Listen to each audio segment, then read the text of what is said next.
세상을 연결하는 뉴스 브리지입니다. 우리 몸이 제대로 작동하기 위해 꼭 필요한 물질이 호르몬입니다. 기본적인 신진 대사는 물론 이 정서와 감정에도 중요한 역할을 한다고 하는데요.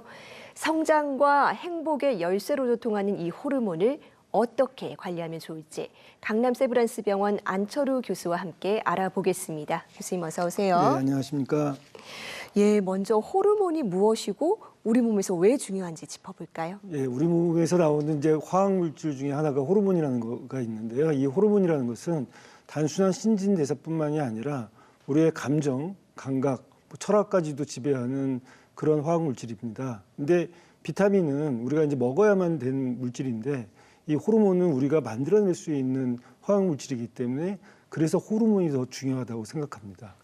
네, 아직도 계속 새로 발견되는 호르몬이 나오고 있다고 하는데 그렇다면 지금 얼마나 몇 종류 정도나 있는 겁니까? 그래서 지금 호르몬이라는 게 우리가 추산하기로는 한 3,500개 정도 있다고 생각을 하는데요. 네. 어쩌면 4,000개일 수도 있습니다. 예. 근데 이 호르몬이라는 게 크게는 긍정의 호르몬이 있고요. 뭐 멜라토닌이라든지 세로토닌, 옥시토신, 엔돌핀 같은 게 있고 부정의 호르몬은 이제 스트레스 호르몬, 뭐 코티졸, 분노의 호르몬 아드레날린 같은 호르몬이 있고요. 긍정적이기도 하고 부정적이기도 하는 도파민 같은 양면성이 있는 호르몬도 있거든요. 그러니까 굉장히 이제 호르몬들이라는 게 계속 발견되고 연구되고 있는데 최근에 저는 이제 근육에서 나오는 호르몬 마이오카인 연구를 했는데요. 근육에서도 호르몬이 한 200개 정도 나오거든요. 예. 거기서 저희가 이제 시그니처 마이오카인 호르몬도 발견하고 그래서 호르몬은 계속 쉼 없이 연구되고 발견되고 있는 것입니다. 예, 근육에서도 호르몬이 만들어지네요. 네. 이 교수님께서는 이 명화를 통해서 이 호르몬 이야기를 풀어내기도 하셨는데요. 그다음에 명화를 통해서 이해할 수 있는 호르몬에는 어떤 것들이 있을까요? 그러니까 예를 들면 이제 뭉크의 그림을 보면요, 절규라는 그림에서 도파민이라는 호르몬을 저는 연상을 했습니다. 뭉크가 막 이렇게 절규하는 모습에서 참을 수 없는 감정의 동요 그런 것들을 갖다가 이제 지배하는 것이 도파민 호르몬이고요. 네. 또 이제 모나리자. 이제 그 그림을 보게 되면 눈썹이 없고 목이 좀 부어 있고 약간 우울해 보이거든요. 근데 갑상선 호르몬이 부족해진 갑상선 기능 저하증에서는 그러한 증상들이 나타납니다.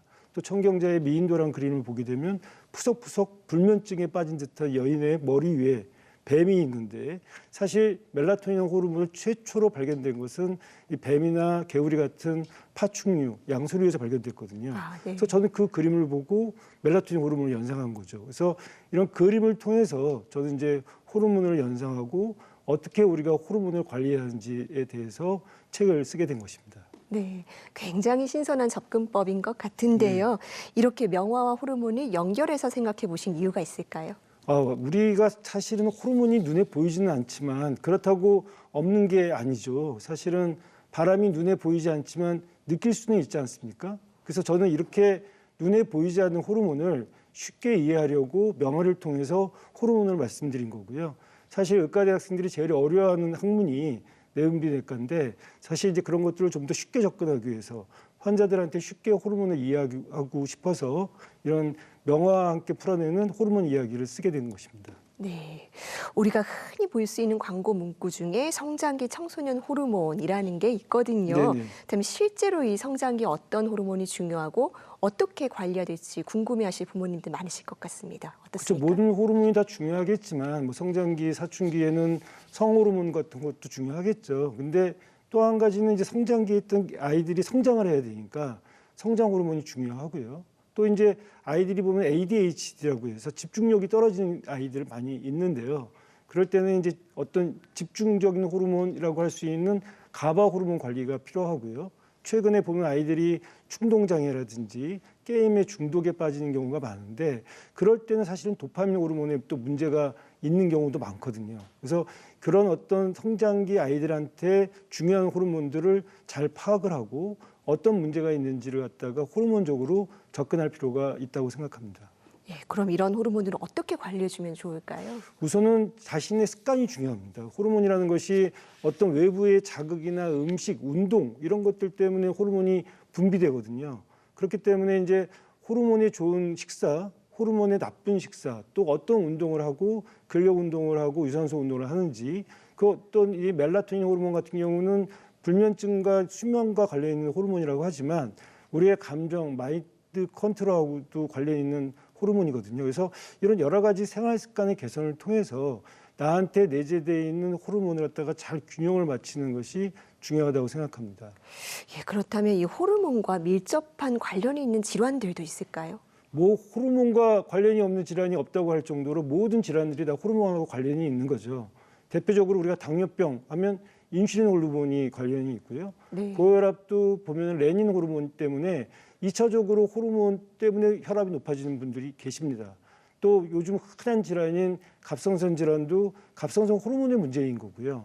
최근에 이제 쿠싱병 얘기는 많이 하는데 부신 질환이 문제가 생기면 만성 피로 증후군이라든지 쿠싱병이 생기고 또 콜레스테롤 높은 분들이 있지 않습니까? 그것도 다양한 호르몬들의 영향이라고 생각하거든요. 그래서 결국은 이 호르몬 관리를 잘하면 우리가 여러 가지 만성 대사 질환을 우리가 예방하고 관리할 수 있다. 호르몬 균형이 중요하다. 이렇게 말씀드릴 수 있을 것 같습니다. 네, 이 같은 균형을 맞추려면 아까 말씀해 주신 대로 운동과 식사 뭐 이런 것들이 중요한 네. 걸까요? 맞습니다. 그래서 운동을 이제 우리가 하는 것도 같은 운동이라도 예를 들면 멜라토닌 호르몬 같은 경우는 스트레칭 같은 운동이 좋고요. 성장 호르몬은 근력 운동이 좋고요. 인슐린 호르몬은 또 말하자면 우리가 이제 유산소 운동이 좋거든요. 그래서 자기한테 맞는 또 호르몬한테 특이적인 운동이 있고요. 또 이제 음식도 인슐린 같은 경우는 당지수가 높은 음식을 먹으면 안 되거든요.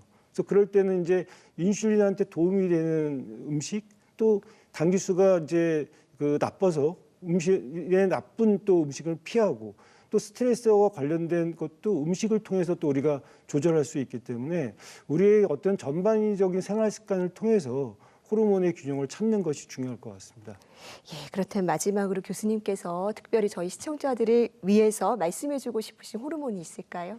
그래서 모든 호르몬이 다 중요하겠지만 우리가 그림으로 퍼즐 맞추기 게임을 한다고 생각을 해보십시오. 그러니까 사실 모든 그림의 퍼즐 조각을 맞추기는 어렵지만 되게 큰 그림부터 맞히지 않습니까? 그래서 저는 세 가지 호르몬이 중요하다고 얘기하고요. 이 세 가지 호르몬이 대장 호르몬이라고 저는 얘기를 합니다. 네. 그래서 식사와 관련돼 있는 인슐린 호르몬, 운동과 관련이 있는 성장 호르몬, 그리고 우리의 마인드 컨트롤과 관련이 있는 멜라토닌 호르몬, 이 세 가지의 중요한 호르몬을 잘게 맞추면 나머지 자잘한 호르몬들은 자연히 균형을 맞추게 되기 때문에 이런 세 가지 중요한 호르몬을 기억하시고 식사, 운동, 그리고 마인드 컨트롤, 스트레스를 피하는 것이 결국은 전반적인 호르몬의 균형에 도움이 될 수 있다고 생각합니다. 네, 우리 몸의 실질적인 지배자라고도 합니다. 호르몬에 대해서 잘 안다면 우리 몸과 마음이 이해하고 잘 다스리는 데에도 도움이 될 것 같습니다. 교수님 오늘 말씀 고맙습니다.